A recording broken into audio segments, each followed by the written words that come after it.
from Beit Shemesh and broadcasted around the world. You are listening to the From Entrepreneur Podcast with your host, Nahum Kligman. Interviews and advice from Jewish entrepreneurs from around the world. Listen, learn, be Matzliach. Welcome to episode 44 of the From Entrepreneur, and today I have a fantastic guest. I'm super excited to invite to the show Izzy Green, who's the CEO of Evergreen Insurance. Izzy, thank you so much for joining. Welcome to the show. Thank you. It's an honor and welcome. So let me ask you just a straight off, because you hear insurance companies. What is Evergreen Insurance? Evergreen Insurance today is an insurance agency that specializes in insuring investment properties throughout the country, and that's the only type of insurance that we do. In other words, we only do insurance for real estate, investment properties, and we do not do any other type of insurance. We don't do car insurance, homeowners insurance, business insurance, trucking insurance, workers' comp. The only type of client that we have is a real estate owner or investor. So not even like individual real estate owners, or? It could be an individual real estate owner, but it can be a homeowner, somebody that owns his house. That's something that we wouldn't do. As a matter of fact, I don't even insure my own home and my own car. Really? But technically you're able to? Yes, I am licensed to do all this type of insurance, but we chose not to. That's really interesting. I would think, just for like close personal friends, family, you would insure yourself. But I guess even doctors have to go to other doctors. Correct. You want to go to somebody that specializes in that specific field. So if you need a heart surgery, you would go to someone that's a heart surgeon, somebody that specializes in that. That's where the whole idea comes from. Excellent. So I definitely want to dig into the insurance industry, into the insurance business. I'll learn more detailed about what it is exactly you do. But before we do that, I'd love to get a little background on the entrepreneurs I interview, hear a little bit about their story, where they came from, where they grew up. A lot of my listeners, they're also out there, they're thinking about starting a business, or they're in business and they want to grow. And in every case, I just want to show, how really anybody can start a business, and you could, if you put your mind and your focus into something, you can be successful. So the point of these interviews that I do is really to show how, people have gone to the same schools, grew up in the same, cities, whether it's Monsey, Passaic, or Eretz Yisrael, wherever it is, with a vision, with commitment, you could be successful. So why don't you tell us a little bit about where you grew up? Perfect. And I love your mission and I love what you stand for.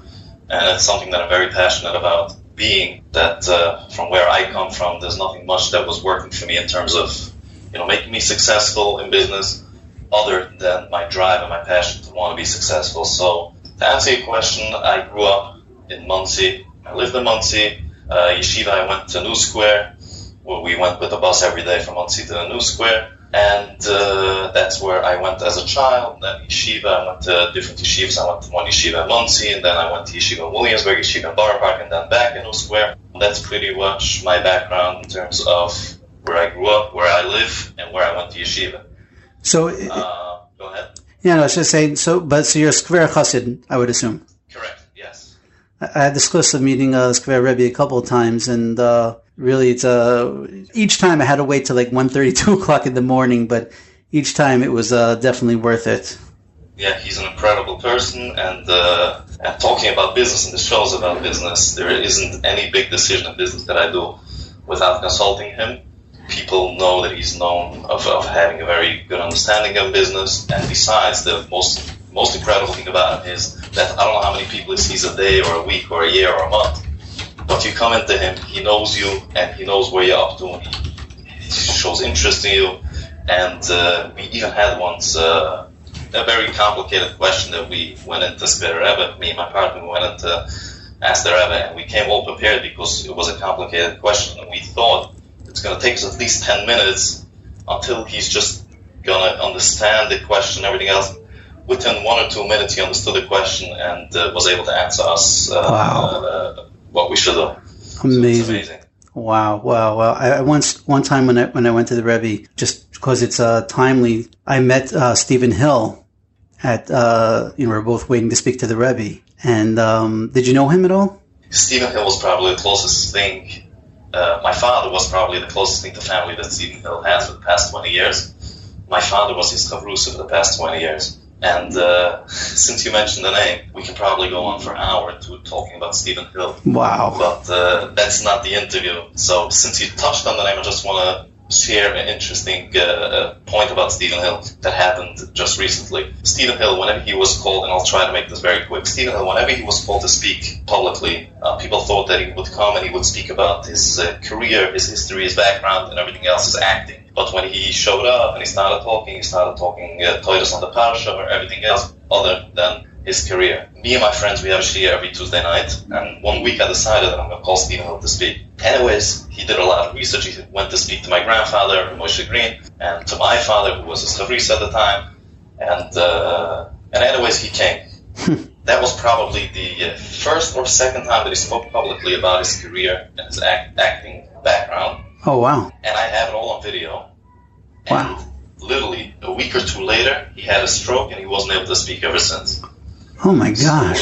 So Stephen Hill was an incredible person, very close to the family, very close to my father, and we can, again, as I said, we could probably talk about him for hours and hours, but we'll have to do another episode for that. Wow, and it's probably worth doing just for that. Is the video? Did you make the video live? Can people see it? So here's the story with the video, and I'm still trying to figure out what to do with the video. As we were walking out of the share, he calls me over and he says, "I know that you recorded it, and I do not want you to put it online because I don't want the Goyish media to come and take words out of context. So do not put it online, but anybody that you can share the video with, that you can show the video to, that's going to help them in Yiddishkeit, you should show it to them." Wow. So it had to be like private showings. We think a big actor definitely is rich and a celebrity. Stephen Hill had his times that he struggled, and even one of his jobs, which people probably don't even know, was that he was a salesman for a company that was cleaning bathrooms. Really? That was one of the jobs that he did. Yes, absolutely. Wow. I mean, I'll just tell you, it's funny because I only asked you because I had met him, one time when I went to visit the Skver Rebbe, so Stephen Hill was there. And I didn't even realize who he was at the time. And then a chassid came up and he says, "Do you know who that is?" I said, "No." He said, "That's Stephen Hill." I'm like, "Oh my gosh, that's Stephen Hill." Like, I just wasn't expecting, like, he would be sitting waiting. I didn't know about his kesher with the Rebbe at the time. So I went up to him. At the time, I was working for an organization that helped girls at risk. And I went to him, I said, "Hey, would you be interested in speaking on behalf of these girls to help raise money for the school that really helps these girls?" And right away he's like, "Yes, for sure, I'll do it." And I set up, and I was just so impressed. He gave me his contact information, and I set up a whole event in Teaneck for him to come and speak. And what I didn't realize, since I was living there at the time, and I just really had no way to know, but the day before my event, and I had planned the event out, a month or two in advance, but the day before my event, there was another similar event from within the community of Teaneck. And so I went to that event, and that event was packed. And then the next day for my event with Stephen speaking, we had, the place was set up for about 150 people, and we had maybe 15 people show up. And I couldn't believe it. But he got up and he spoke as if the house was packed. You could never tell. He gave, and you're right, it wasn't about his career. It was about Torah, it was Musar, it was about love, it was about caring for. I'll never forget it. But it was just incredible how he spoke and how he gave a presentation of his lifetime, even though there's nobody in the audience. An incredible professional. Incredible. Yeah, the guy was an extremely, extremely deep person. Extremely deep. Wow. Yeah, and an incredible person, and Zichron Tzaddik Livracha. All right, but let's talk about Evergreen. Let's talk about insurance. All right, so you grew up, and you live in where do you live now? Right now I live in Chestnut Ridge, New York, which is right next to Monsey. Okay, and so were you always entrepreneurial? Were you selling pencils to your friends in school? How did you get the entrepreneurial bug? Well, that's a good question. I think that everybody that's an entrepreneur tries to look back and find something that they did as a child that they should be able to say that they were always an entrepreneur. And again, I don't think that makes a big difference. But if I would have to look back and see as my childhood, if I did something that's entrepreneurial, then I would say that when I was in yeshiva, I actually had a very big bookbinding business. I learned in yeshiva in Williamsburg, and I used to live in the dorm over there, and we were binding thousands and thousands and thousands of svarim every week, actually. Wow. So we had a pretty nice little business going on there. So if there's something that I have to look back and say, okay, yes, when I was younger, I was doing something, then that's probably what it is. But you were working for them, or you started it? No. It was my business, me and another boy. Wow. So, okay. So, I mean, that's what I'm talking about here. You actually, you had an idea, you took it, and you ended up. I mean, I'm sure you made a lot of money doing thousands of svarim. And the best part of that business was, since in yeshiva you have a lot of bochrim that have free time and looking what to do. Right. We had employees for free. I wish I can find that today. Yeah. Right. Wow, but that's so innovative, and it's so incredible that and a lot of people sometimes they'll get an idea and you say, you know what, what you would think that in yeshiva anybody would get into the bookbinding business, definitely in the mirror you have it, I'm sure in big yeshivas today, but the question wasn't why didn't someone else do it. You said, you know what, I have this idea and you're going to do it, and you got a partner and you ended up getting poised and you built yourself a business while you were in yeshiva. That's fantastic. Yeah, we were doing a lot of new shuls that came up in Williamsburg. We were doing all their sforim, everything. We used to go with milk, with hand trucks, milk boxes, pick up in the morning, and by lunch, supper, and at night we used to buy them and return them, pick up a new shipment. Wow! And how'd you work the flow? Did you have like a hand drill, or what were you? Did you get machinery? No, we had machinery. We had everything. We were fully set up. From your dorm room, or? Yes. Are you really? Yes, I can send you pictures after the interview. Yeah, send me some pictures. I'll post them in the show notes. That's fantastic. All right, so you had the entrepreneurial bug. You knew that you wanted to be in business. You knew that you liked business, but actually, you love to learn. Correct? Yes, I learned, and actually, as a matter of fact, it's just an interesting point to point out. My manal back then, and again, I was never the biggest learner, to be quite honest, and to give credit to my manal, to my principal, he was always focusing and boosting me, and he used to tell me, you're going to be a very ehrliche businessman, he used to tell me. And he used to focus on that, and I give him a lot of credit for that, because, a lot of people, a lot of principals, a lot of schools, they try to push everybody into the same box and learn.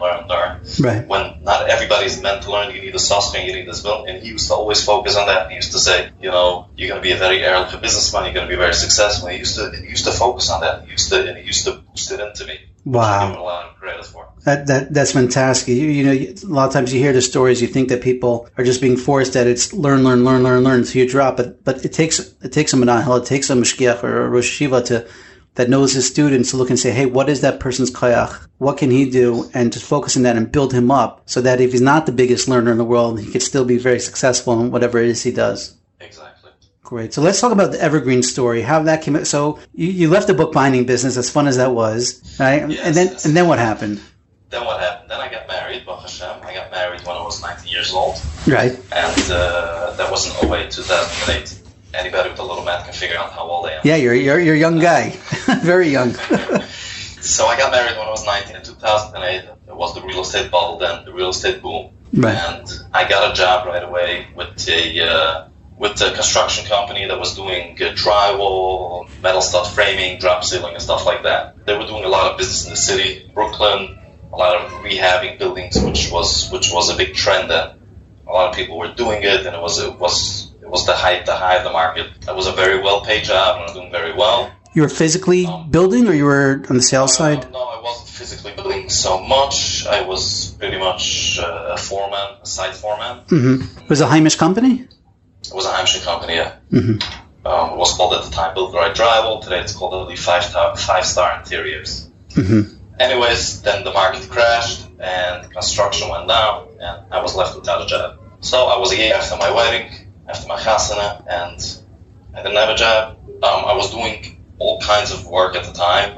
After I lost my job, I was doing photography for a while. I was doing car service, anything to pay the bills. Right. I didn't have a lot of expenses, but, and I came from a good paying job as well. So right. I did whatever it took. I was up in the morning every day as if I had a job, 7 o'clock in the morning, and I was doing whatever it took. And you were living in Muncie still at this time when you first got married? Yes, I was living in Muncie. Okay. Anyways, I was out of a job for, I would say, half a year or so. And at the time, I had a question on my own insurance. I guess it was either my car insurance or my renter's insurance, whatever I had at the time. And I had a question on a bill or on a policy, whatever it was. And since I had more than enough time on my hand, mm-hmm. Instead of calling or emailing my insurance broker, I actually went down to his office to discuss it. While I'm sitting there, it goes about a half hour, an hour, 2 hours, and I walk out of there, and I was hired salesman. You went there to ask about your bill and you walked out with a job? Yes, I walked out with the job. And I started... How did that happen? What? Yeah, how did that happen? It just did. Don't ask me. I don't know. 2 hours later and I was hired. Is that also... I walked out of there, and of course I started working the phone, calling people, and trying to make sales. It was going pretty well, but... this is what, like more home insurance? Yes. Home insurance, car insurance.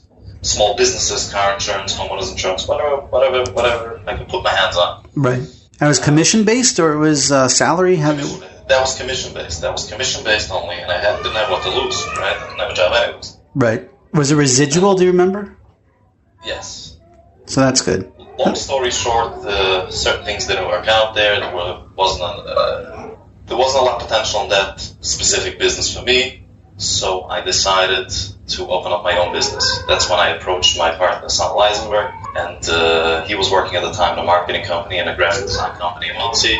And I called him up and I said, "Can you take your lunch break now?"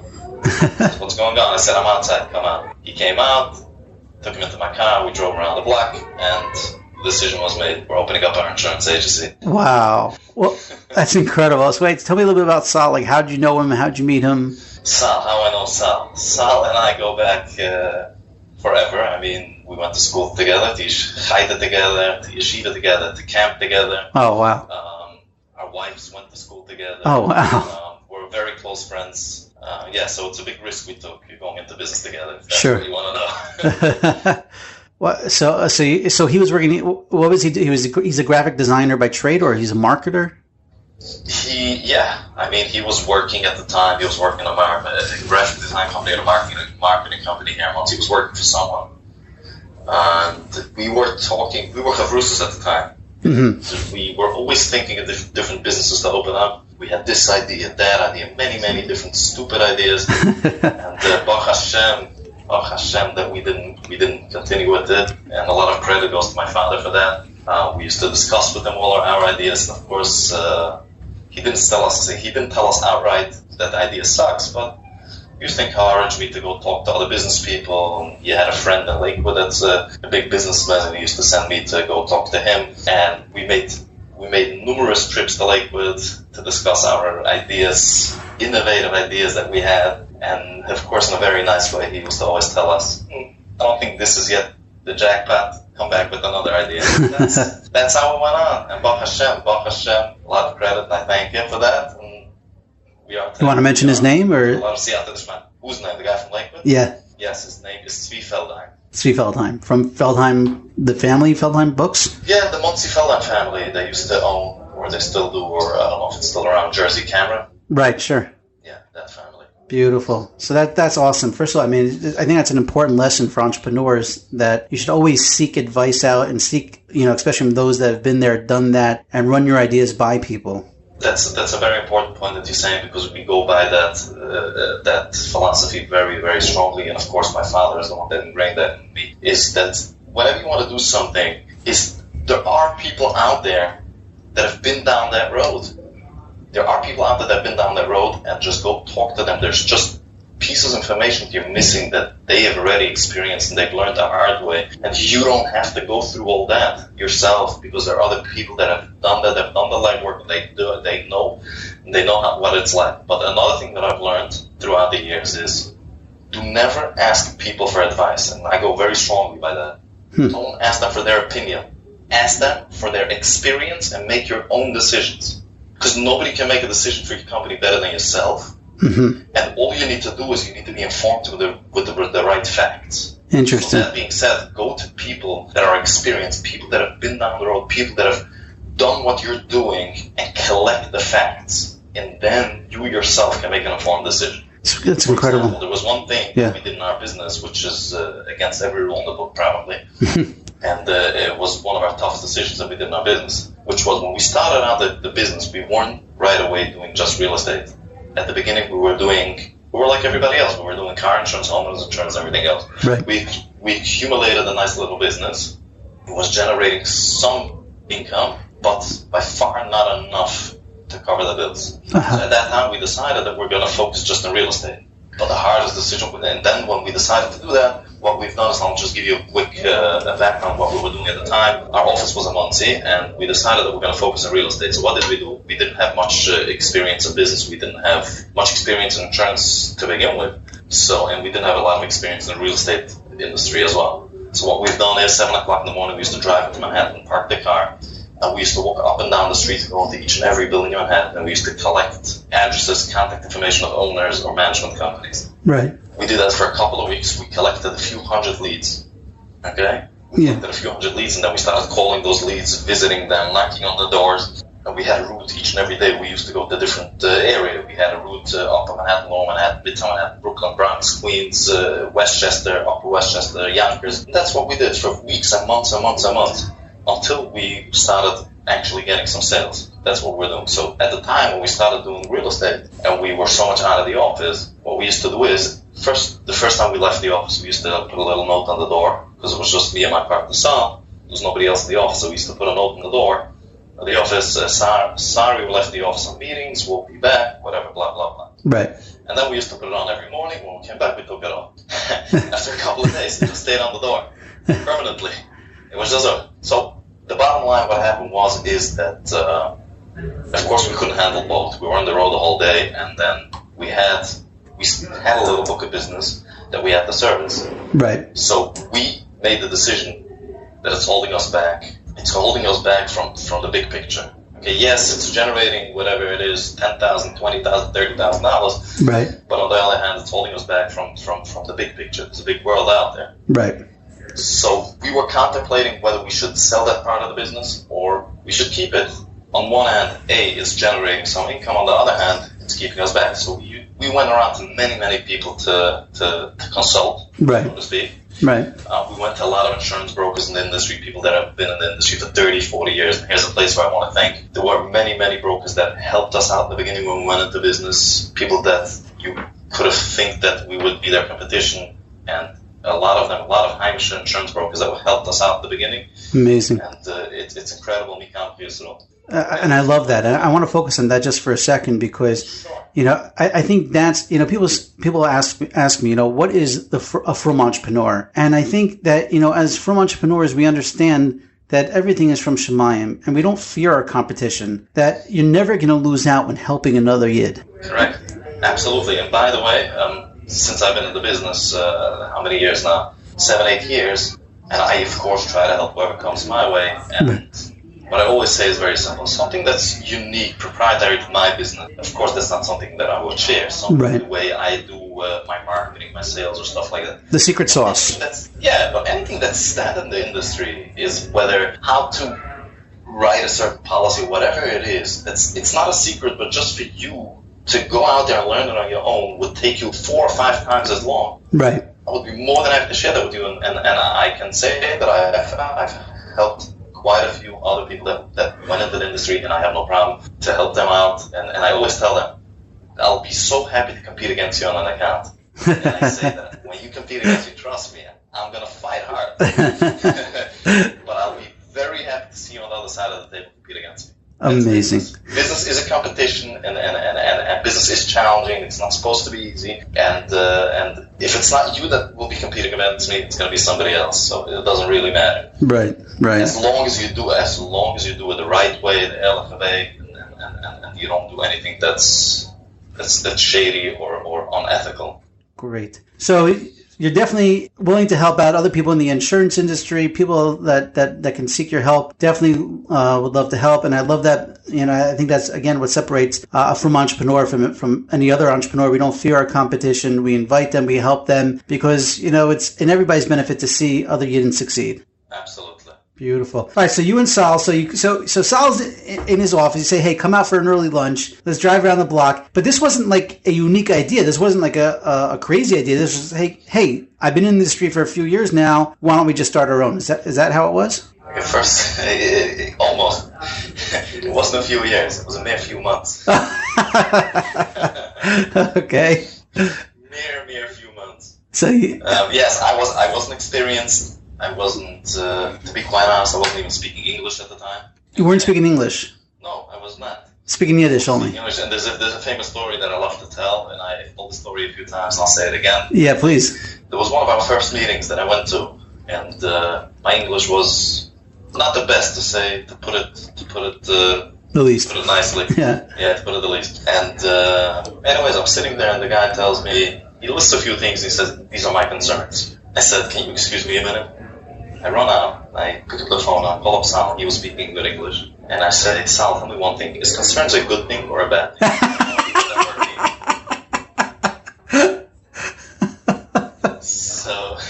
So yeah, we jumped in head on. We didn't have experience in the industry other than the few months that I was working. So you don't need a license to sell insurance? Like, how does that work? So yeah, we have to be licensed, and the first thing we did, of course, when we decided that we're going to jump into the business, and of course after consulting with Rebbe, and he pushed us to go and pursue it. The first thing we did, we had to get licensed. To get licensed, you have to go to school first. Right. So we didn't want to waste any time. So we were looking for the school that had the soonest course Right. for insurance. And of course, when you're in a rush, the first course you find is someplace down in Long Island, all the way in Long Island, Right. deep in Long Island. Yeah. We didn't think twice. We signed up, and of course we traveled every day, rush hour, 2.5 hours in, 2.5 hours back. Oh my gosh. That's what we did. And then, once you finish school, you have to take a state test. You take a school test, which is easy, and then you take a state test, which is actually very hard. Right. And, it took me 7 times to pass the test, but... Did you say 7 times? Seven times. Oh my gosh. What about Sal? Every Sal passed the test second time. I used to go every Monday and Wednesday. I used to go, what's the routine? Get ready. And I used to come out of the test, I used to call up Sal, and they booked me another one. Book me another test. Did Sal, was he like ribbing you about it, It is what it is, and it wasn't easy. It was actually very frustrating at the time. Sure. But now looking back, But look at your determination. I mean, that's incredible. So, now you service only the New York area, or you have to be licensed in every state that you want to work in? Oh, no, we're nationwide. You're nationwide. We do the entire country. We do the entire country. Oh, wow. So how does that work? You got to get licensed in every country, or how does that work exactly? The entire country, we have to get licensed in each and every state. That's how it works. But you don't have to be tested in every state, I would. No. It's a matter of paperwork, and of course, the most important part, paying the fee. Right, money talks, as they say. That's what it boils down to. Okay, so you guys came. How long was the educational process for this? It's a 3-week class. Okay, so it wasn't like it wasn't like a 6-month thing where you guys didn't have any income. No, we didn't have any income for 2 years. If that's what you're asking. You didn't have income for 2 years. We didn't take out a dime of the business for 2 years. So Saul had a job. You came to him and said, "Hey, Saul, come out for lunch." He quit his job. You guys went to Long Island, got educated, and then you didn't make any money. You didn't pull out any money for 2 years. For 2 years, we didn't take out a dime. Correct. So wow. It was the first year we were basically doing, as I mentioned earlier, all types of insurance, and of course it was going very slowly because what's different about you than anybody else. Right. Small policies, you're not making a lot of money, and it was basically covering the rent of the office and the little overhead that we had in the office. That was basically it. After a year, we decided we're going to focus on real estate. Okay, now to go focus on real estate, to break into the big boys, that doesn't happen overnight. And actually, there's a quote that my partner says, and I think it's a fascinating quote. He says like this, it goes as follows: "If you want to make money overnight, work night shift." I love it. I think it's amazing, and it's so true. And you want to make money overnight, work the night shift. Work night shift. There is no quick success, and it doesn't take from one minute to the next. And when we ventured into the focus on real estate, it took us probably another 6 months until we gained traction. And from when you gain traction until you make money, that's another 6 months. Wow. You should learn your client's business. Okay? And then you know how to talk to them. You speak their language, you know their pains, and you know how to help them. So that's pretty much what we focus on. Wow, what an incredible piece of advice. We know how the real estate business works. We know the challenges, even if it doesn't pertain to insurance specifically. Right. Just in general, just knowing your customers, knowing their daily routine, knowing what's involved in their day, knowing what it means when they're waiting to close on a property, knowing what it means that the waiting on a commitment from a bank, knowing what it means that they have to evict the tenant, stuff like that. If you can relate, if you can understand your customer, your client, you speak their language, then, everything becomes much easier. That's great. That's such incredible advice. So, to walk us through it, what does it mean insurance? I mean, everybody knows car insurance and home insurance. What does it mean real estate insurance? Walk us through a deal. How does that work? So it's actually pretty simple. It's not complicated at all. A person buys a property, buys an apartment building. There's two components that insurance covers. Number one is if chas v'shulam something would happen to the building itself. For some people, it's the biggest investments in their lives. Sure. If something were to happen to it, and let's use fire as the simplest example, if the building would burn down to the ground, right? Of course, they can't collect rent and they have to rebuild the building. That's where insurance comes in and pays to rebuild the building. That's step number one. Of course, there's much more to it than just fire, just a simple example, but to put it simply, that's number one. Number two is liability. People working on the job. No, not working on a job. Liability is when you have a building, you have a property, and you as the owner could get sued for something that happens on your property. Okay. Someone slips and falls because you didn't shovel the sidewalk. That's the most typical example, is a slip and fall. Right. Somebody falls on your property, and then they sue you. So who's gonna represent you in court? And number two, if there's any payout that has to be paid out. And what do you usually? How much is a typical policy? How much does it cost to buy a building? Right. So there's no typical policy. I would say that we have a spectrum of clients going from as low as a $950 policy a year up to a $2.1 million policy a year. 2.1 million. Wow. 2.1 million. Wow. And I read somewhere you actually have over $1 billion in insured properties. That's right. Wow. So coming from not speaking the language, getting in an industry you had no interest in getting into, not making a penny for 2 years, but having a great time with your best friend, failing to test for 7 years, and now you have over $1 billion in insured properties. Yeah. Baruch Hashem. A lot of siyata d'shmaya in between. Wow. That's incredible. So how did Sol, he handles the marketing? Like, did he use his skills and his background? Was that like the deal? Or just both of you did everything? Definitely that. In the beginning, we used a lot of that. And in our business, we did everything ourselves. From the marketing to the website design to actually in-house program software that we use. We did everything in-house. And of course, his skills came into great use. Today, the setup of the business is a little different. Mm-hmm. We took in a third partner about 1.5 years ago. His name is Alan Pollock, an amazing person. Mm-hmm. And he's a very operational person, and he runs the day-to-day operations of the business, while Sol and I focus on sales. Mm-hmm. So that's pretty much the setup right now. He's in the office, he does the operations, and Sol and I are focused on sales. And I assume you have everybody works in the same office, all your employees? Pretty much. I mean, up until recently, we did an acquisition recently where we bought another agency in New Jersey. Oh, wow. Which, close to 2 weeks ago. Mazel tov. And thank you, and we kept 2 of his employees. Actually, one of them is working out of Las Vegas, and the other one is working out of New Jersey. So that's for the time being. We're keeping it as is. But again, eventually we might just package it in all in our office or not. We'll see how it goes. But for the time being, we have our office here in Rockland County, and then with the new acquisition, we have one person working in New Jersey and one person working in Vegas. Fantastic. Let's talk just a minute about your employees. All of your employees are from? For the most part, I would say 90%. But again, with the acquisition, the 2 that came along with the acquisition are not. Right. And so when you're dealing with from employees, how do you handle if you have to? What do you look? First of all, what do you look for when you're hiring an employee? And then what happens if you have to fire an employee? And you have that pressure. Is it from home? Very good question. So to answer your question, number one, what do I look for when hiring an employee? And I've seen this question many, many times asked, and heard it asked, and I've seen it asked. And every time I see one most important thing that I look for, A, B, C. And to be honest with you, there isn't that one thing that I look for. Mm-hmm. It's whole package. When you hire someone, of course, based on the position, based on the job, it's the whole package, and it's much more than one thing that you look for. But if I would have to point out one thing that I look for, one thing that I don't look for, is definitely I would always choose dedication over talent. Always. Always I would choose dedication over talent, because talent is just one little part, and if dedication doesn't come along with talent, the entire talent is worthless. worthless. Right. If he's always thinking about his next move and he's not dedicated to the job or the position, then, right, it doesn't matter how talented he is. It's just a matter of time. Right.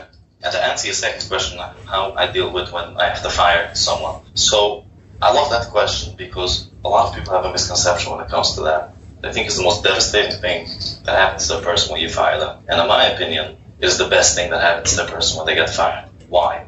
If a person gets fired, they were obviously not doing well at their job.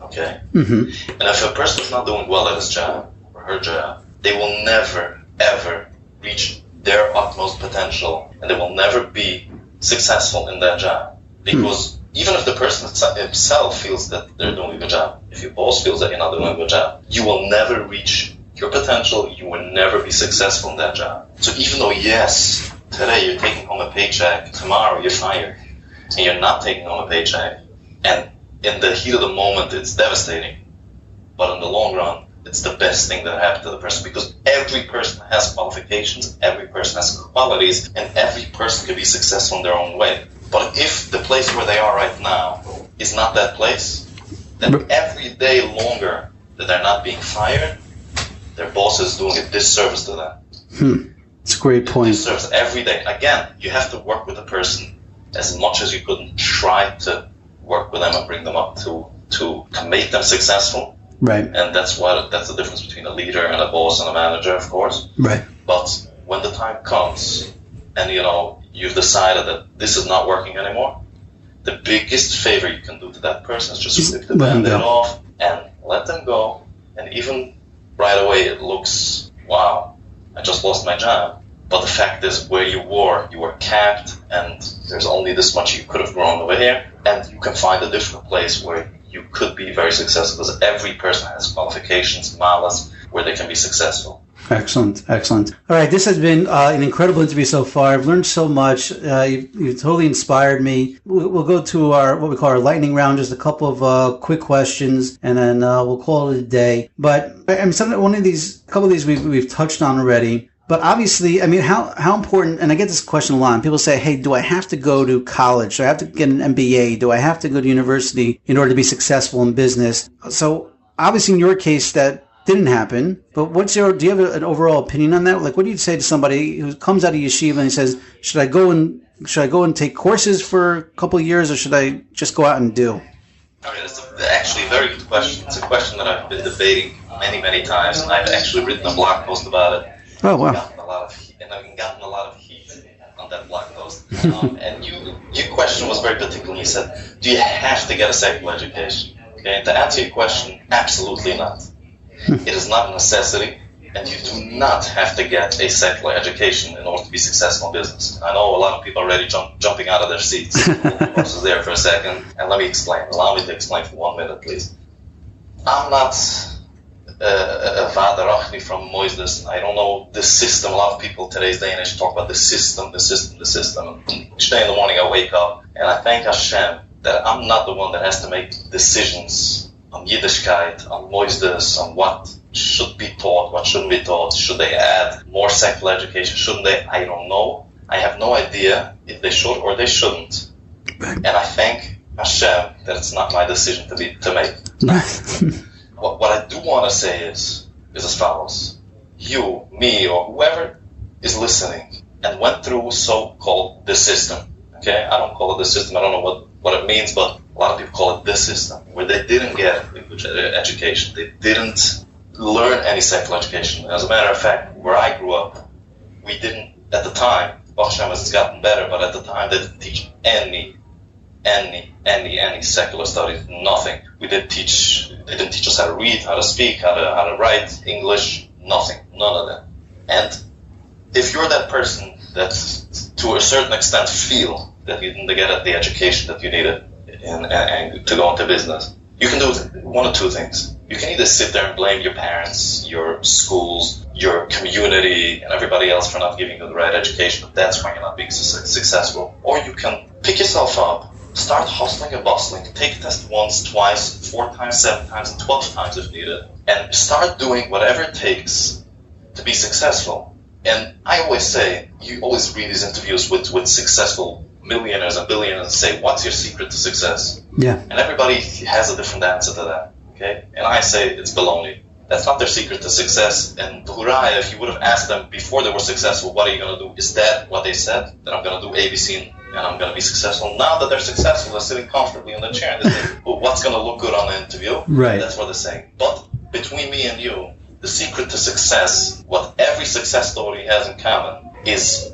hard work, hustle, and that's the only thing that makes people successful. Now, and I always love to use this example as swimming, right? Yeah.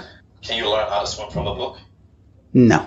Well, you can read about different techniques and different things, but you cannot learn how to swim from a book. Until you make your feet wet, you get into the water and you start swimming, you will never learn how to swim. So that being said, I'm not going into the question whether education is important or not. I'm not gonna go there because people take it out of context, and I've been down that road in the past. Mm-hmm. And I'm not gonna say whether it's important or not. But my point is, even if you've gotten your education, you're still going to have to struggle. You're still going to have to hustle. And when you come out of college and you have your MBA, you still need to get your real life experience, okay? Right. And I always say to the person, and I get this question a lot of times, should I go to college? I say, listen, you can go to college. You can waste 5 years of your time, okay? And get an education and drowning in student debt, okay? And then when you get out, you still need another 3 to 4 years until you're going to be successful, because you need to get that real life experience. You can't just come out of college, flip a switch, and you're successful overnight. That doesn't work. Right. You still need to get the real life experience. Say,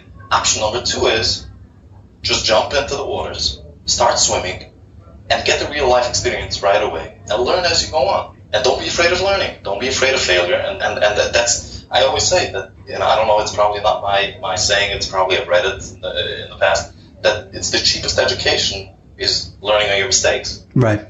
Right. It's the cheapest education you can get. So, to answer your question, if education is a necessity to be successful in business, it's absolutely not a necessity. It might be a tool that can help you in certain ways to be successful, but it's definitely not a necessity. The only secret ingredient to being successful is hard work and hustle, and nothing else. Everything else. Well, Siyata D'Shmaya. Siyata D'Shmaya, of course. Nothing in this interview, and I want to say this again, nothing in this interview goes without saying that everything is with Siyata D'Shmaya. Beautiful. Nothing goes without that. Beautiful. Siyata D'Shmaya and hard work and learning as you go on. Excellent. Well, Izzy, this has been absolutely phenomenal. You totally inspired me. I love the hustle. I love the hard work. I love the dedication. I love, the MS. And, I'm loving your story. I love that you're so young. You're only 27 and Ken Yerbu, and you're making things happen. You and you get to go to work every day with your best friend. I think that's awesome. And, thank you so much for taking the time to join us for this show. And I look forward to continuing watching your company take off. And thank you so much for joining us. Oh, man, thanks for your time. All the best. Take care. Thank you for listening to the From Entrepreneur Podcast with Nahum Kligman.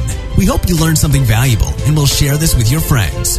For show notes, archives of previous episodes, and more information to help you start and grow your business, please visit our website, www.FromEntrepreneur.com. Listen, learn, be Matzliach.